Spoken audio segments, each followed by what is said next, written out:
Hello everyone, this is Pooja Sen here and welcome back to the channel. स्वागत है आप सभी का आपके इस यूट्यूब चैनल में एक बार फिर से।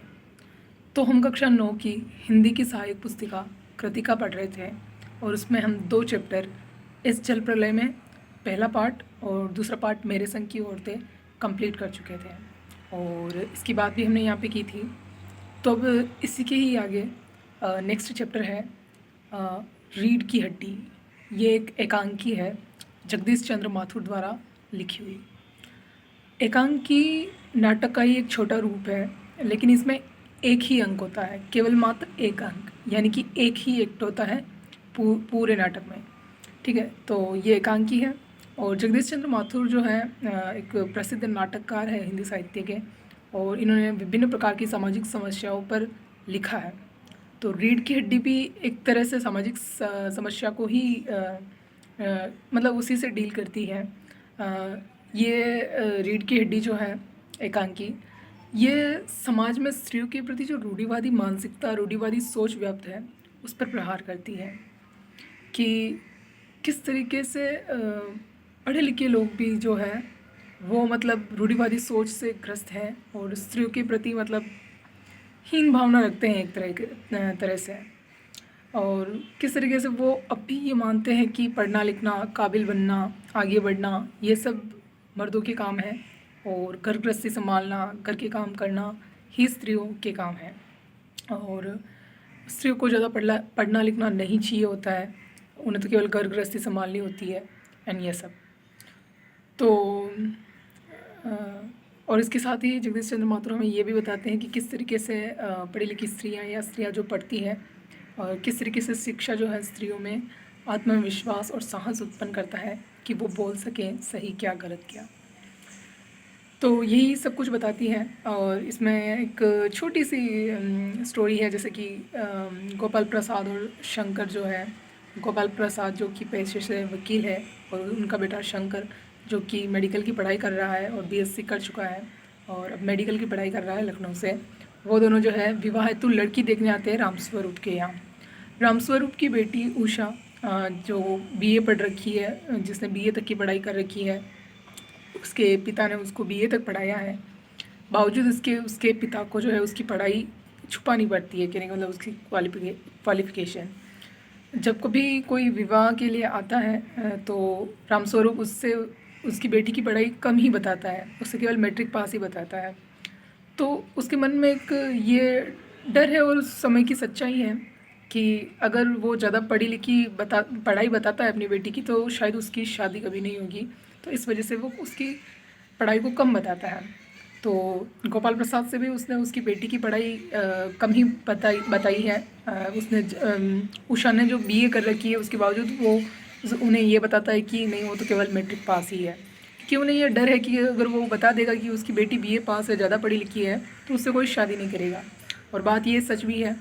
गोपाल प्रसाद जो कि खुद पेशे से वकील है, पढ़े लिखे हैं, उनका बेटा खुद पढ़ रहा है, तो भी वो अपने बेटे के लिए जो है कम पढ़ी लिखी लड़की चाहते हैं, अपने लिए कम पढ़ी लिखी बहू चाहते हैं जो आगे चलकर घर गृहस्थी संभाल सके। और उनका ये मानना है कि हमें कोई अपनी बहू से नौकरी तो करवानी नहीं है। तो ये सब, तो लड़की देखने आते हैं, वो उषा को देखते हैं, उसकी चाल ढाल देखते हैं, उसे सिलाई बुनाई आती है या नहीं आती है, उसे पेंटिंग वगैरह आती है या नहीं आती है, उसे गाना बजाना आता है या नहीं आता है, इस तरीके से एक तरह से पूरा इंटरव्यू ले डालते हैं। तो उषा को बुरा लगता है। तो ये सब, और बातों के दौरान हमें ये भी पता चलता है कि वो गोपाल प्रसाद के माध्यम से हमें ये ज्ञात होता है कि समाज के लोग जो ये है ये सोचते हैं कि पढ़ना लिखना, काबिल बनना तो सारे मर्दों के काम है और स्त्रियों का काम तो केवल घर गृहस्थी संभालना है। और इसी दौरान जो है गोपाल प्रसाद एक अच्छी सी लाइन बोलते हैं कि शेर के बाल होते हैं शेरनी की नहीं, मोर के पंख होते हैं मोरनी की नहीं। तो इसी बात पर ठिठोली करते हुए रामस्वरूप भी कहते हैं कि मर्दों की दाढ़ी होती है औरतों की नहीं। तो यहाँ पे फिर तो ये सारी बातें चलती रहती हैं। तो फिर आगे जब ये सारा इंटरव्यू हो जाता है तो उषा को मतलब मन में थोड़ा बुरा तो लग ही रहा होता है, एक तो कि उसकी पढ़ाई छुपाई गई होती है, दूसरी बात इस तरीके से जांचना परखना ये सब किसको अच्छा लगता है, मतलब थोड़ा इंसल्ट सा फील होता है। तो फिर वो भी, उसमें भी आत्मविश्वास है, साहस है, और वो अपनी बात रखना जानती है, और गलत को वो क्यों ही सहे। तो वो भी ये कह डालती है कि आपका पुत्र जो है, इनसे पूछिए कि ये विमेंस कॉलेज के वहाँ पर बाहर क्यों भटकता रहता है, और किस तरीके से एक दिन पकड़े जाने पर ये नौकरानी के पैरों में गिड़गिड़ा रहा था कि इसे जाने दिया जाए, तो पूछिए इनसे। तो फिर यहाँ ये बात रखी गई, तो गोपाल प्रसाद बजाय अपने बेटे को मतलब बजाय अपने बेटे को पूछने के, उसे डांटने के, वो ये रामस्वरूप से सवाल करता है कि तुम्हारी बेटी कॉलेज, इसका मतलब तुम्हारी बेटी कॉलेज पढ़ी हुई है। तो फिर ये बात निकल के मतलब ये बात खुल जाती है कि उषा जो है बीए पास है, कॉलेज पढ़ी हुई है। तो ये सब, तो यहाँ पर उससे अपने बेटे की गलती नज़र आने की बजाय वो ये मानता है कि रामस्वरूप ने उसे धोखा दिया है, रामस्वरूप ने उससे झूठ बोला है, और फिर वो घर छोड़ के चले जाता है। तो ये सब होता है, और फिर लास्ट में एकांकी यहाँ पर समाप्त हो जाती है। तो इस तरीके से ये हमें बताता है कि किस तरीके से स्त्रियों के प्रति, उनके पढ़ने लिखने के प्रति अब भी समाज में मतलब रूढ़िवादी सोच व्यक्त है। ये तब की बात है जब ये एकांकी लिखी गई है 20वीं सदी में। सारी ही ये जो हम अपन चैप्टर है, इस चैप्टर के लगभग सारे ही 20वीं सदी के ही है, आज़ादी से पहले से लेकर आज़ादी के बाद तक के चैप्टर है। तो ये सब, और तो बस यही अच्छी एकांकी है, पढ़ सकते हैं, और कक्षा 9 के हिसाब से मेरे ख्याल से ठीक है। बाकी भाषा तो इतनी डिफ़िकल्ट नहीं है एकांकी की, सरल सहज एकदम धारा प्रवाह है। बालक इसे पढ़ सकता है, और काफ़ी इंटरेस्टिंग भी है। छोटी है तो इंटरेस्ट भी डेवलप होता है पढ़ने में, और उसे ये समझ विकसित हो जाती है कि किस तरीके से अलग अलग किरदार होते हैं, वो बोलते हैं, किस तरीके का टोन रहता है, किस तरीके का लेजर रहता है। इससे भी उसे समझने में मदद मिलेगी, क्योंकि एकांकी सरल है ये, रीढ़ की हड्डी, और काफ़ी अच्छा मैसेज भी देती है। तो अब हाँ, ये एक और नई विधा है एकांकी। इससे बालक जो है यहाँ पे पहली बार परिचित होता है, क्योंकि इससे पहले शायद उसने एकांकी नहीं पढ़ी हुई होती है। यहाँ पे आके उसे एकांकी इंट्रोड्यूस की जाती है, और वो एकांकी पढ़ता है और इससे परिचित होता है। ठीक है, तो इसके बाद हमारा जो नेक्स्ट चैप्टर है वो है विद्यासागर नौटियाल की लिखी हुई एक कहानी, माटी वाली। बहुत ही छोटी, बहुत ही सरल, बहुत ही सहज कहानी है, एकदम छोटी, कुछ 3-3.5 पेज की। तो बस यही, और इसमें जो है उन्होंने ज़्यादा कुछ नहीं, काफ़ी छोटी और काफ़ी सरल कहानी है, बहुत ही ज़्यादा संक्षिप्त। इसमें वो मुख्यतः विस्थापन की समस्या पर फोकस करते हैं, ध्यान केंद्रित करते हैं, हमारा ध्यान खींचते हैं, और उसे प्रभावशाली तरीके से हमें बताते हैं। एक उसकी मार्मिकता को प्रकट करते हैं कि उसकी क्या पीड़ा होती है किसी को, जब कोई विस्थापित होते हैं। तो ये सरकारें जितनी भी डेवलपमेंट, विकास के कार्य करती हैं, जो भी बड़े बड़े प्रोजेक्ट लगते हैं, चाहे किसी भी तरीके के हो, इसमें फॉर एग्ज़ाम्पल हमें ये टिहरी बांध का एक उदाहरण है यहाँ पे, कि टिहरी बांध बन रहा है, तो अब वहाँ पर जो लोग हैं उनको विस्थापित किया जाएगा। उसका ज़्यादा वर्णन नहीं है, लेकिन हमें सिर्फ उस माटी वाली का थोड़ा सा देखने को मिलता है कि माटी वाली की जो झोंपड़ी है उसकी खुद की ज़मीन पर नहीं, एक किसी गांव के बड़े ठाकुर की ज़मीन पर उसकी झोंपड़ी बनी हुई है, जिसके लिए वो उसकी एवज में जो है ठाकुर के घर पे बहुत सारा काम भी करती है, क्योंकि उसकी ज़मीन पर उसकी झोंपड़ी बनी हुई है। तो वो झोंपड़ी भी उससे छिन जाएगी, क्योंकि वहाँ पर जो है टिहरी बांध बनने वाला है, इसलिए। तो और यहाँ पे इस चैप्टर में एक लाइन भी आती है जहाँ पर उसकी एक मालकिन, जिसके घर पे वो मिट्टी डालने जाती है, माटी डालने जाती है, तो बोलती है कि अपनी चीज़ों का मोह किससे छूटता है, या अपनी चीज़ों का मोह छोड़ना कहाँ आसान होता है।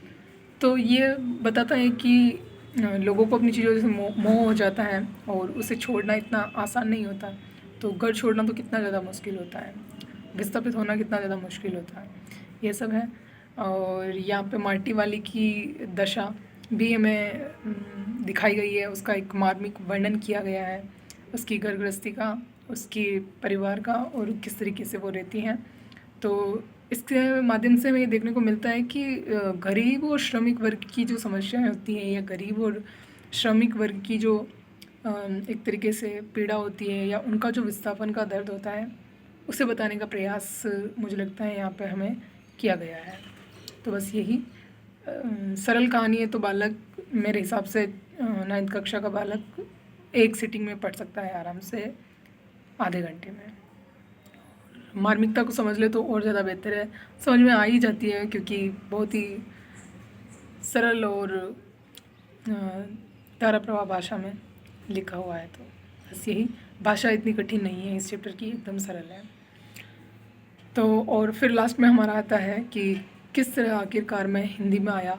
शमशेर बहादुर सिंह की क्या कहें कि क्या विधा है ये इसे, और इसमें इसकी भूमिका में भी इसमें खुद लिख रखा है कि ये एक विशेष प्रकार की अनोखी गद्य विधा है, यूनिक कह सकते हैं कि यूनिक फॉर्म है, यूनिक जॉनर है। तो यही, और ये इसमें उर्दू का काफ़ी अच्छा प्रयोग किया है शमशेर बहादुर सिंह ने, क्योंकि वो उर्दू काफ़ी अच्छी जानते हैं और उन्होंने उर्दू में काफ़ी कुछ लिखा है और अंग्रेज़ी भी जानते हैं।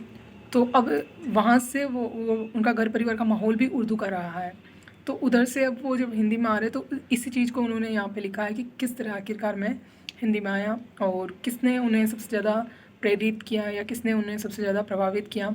तो इसके बारे में वो बताते हैं। वो बताते हैं कि वो किस तरीके से सबसे पहले पेंटिंग्स वगैरह बनाने के लिए दिल्ली आए थे, यहाँ से वो शुरू करते हैं। फिर किस तरीके से वो अपने ससुराल की दुकान में जाकर एक मेडिकल की शॉप पर वो काम करने लगते हैं, कुछ दिन वहाँ रहते हैं, तो वहाँ पर फिर उनका बच्चन साहब से मिलना होता है और किस तरीके से बच्चन साहब जो है उन्हें आगे अपनी एमए की पढ़ाई हिंदी में कंटिन्यू करने को प्रेरित करते हैं और उनकी आर्थिक सहायता करने को भी तैयार हो जाते हैं। किस तरीके से उन्होंने उनके लिए एक कोई सीक्रेट, मतलब सीक्रेट तो नहीं कह सकते क्योंकि पर वो सीक्रेट का सीक्रेट ही है, क्योंकि उसका नोट का जिक्र तो हुआ है लेकिन उसमें लिखा क्या है वो हमें नहीं बताया गया है। तो उन्होंने बताया कि किस तरीके से बच्चन साहब ने उनके लिए एक नोट छोड़ा था, किस तरीके से उन्होंने इलाहाबाद यूनिवर्सिटी में जाकर अपनी एमए की पढ़ाई पूरी करने के लिए प्रेरित किया था, ये सब। तो फिर उन्होंने बताया कि उन्होंने लिया भी, प्रीवियस कंप्लीट भी करी, लेकिन उनकी फ़ाइनल नहीं हो पाई थी क्योंकि उनके एग्ज़ाम उन्होंने फिर भी नहीं दिए थे। और उनकी यही उनके जीवन की सरलता, सहजता और थोड़े बहुत कष्ट, उनकी जीवन के संघर्षों आदि के बारे में भी हमें इस चैप्टर के माध्यम से पता चलता है। तो यही सब है। और हिंदी में आने के लिए उन्हें सबसे ज़्यादा प्रेरित बच्चन, हरिवंश राय बच्चन करते हैं और वो बताते हैं कि उनसे उनका एक अजीब और घनिष्ठ आत्मीयतापूर्ण संबंध जो है बन चुका था। और वो उन्हें, मतलब ऐसा नहीं कि वो उनसे रोज़ ही मिला करते हैं या काफ़ी ज़्यादा वो निकट रहने में भी विश्वास नहीं करते हैं, काफ़ी ज़्यादा पत्राचार भी नहीं करते हैं, लेकिन फिर भी दूर रहने के बावजूद भी हरिवंश राय बच्चन के साथ जो है उनका एक आत्मीय संबंध है उनके साथ उनका। तो ये सब है। और यहाँ पर वो कुछ कुछ जगहों पर निराला, पंत, इन सब की भी बात करते हैं, लेकिन हिंदी में आने के लिए जिन्होंने उनको सबसे ज़्यादा प्रेरित या प्रभावित किया वो है हरिवंश राय बच्चन। ये चैप्टर भी ठीक है, सरल है, लेकिन इसकी भाषा थोड़ी मुझे मतलब जटिल थोड़ी सी है, क्योंकि ये उर्दू की गद्य शैली में लिखी हुई है तो वो हमें इतनी जल्दी समझ नहीं आती है, क्योंकि इससे पहले हमने उर्दू इतनी पढ़ी नहीं है और ये पूरी तरह से उर्दू में है ऐसा भी नहीं है, लेकिन फिर भी इसमें उर्दू गद्य शैली का अच्छा खासा प्रयोग हुआ है। तो इसको थोड़ा सा पढ़कर समझेंगे तो समझ में आता है, लेकिन थोड़ा सा जटिल बच्चों के लिए हो सकता है। तो यही चलता है, क्योंकि सरलता से जटिलता की ओर जाने का काम यहाँ पे हो रहा है, तो बच्चे सरल चीज़ें पढ़ के जटिलता की ओर जाएंगे तो जटिल चीज़ों को भी समझ पाएंगे। तो यहाँ पर वो सरल से जटिल वाला नियम लागू हो रहा है, तो ठीक है, सही है। सरलता से जटिलता की ओर जाना ही चाहिए, क्योंकि जटिल चीज़ों को भी बच्चे समझ पाएँ।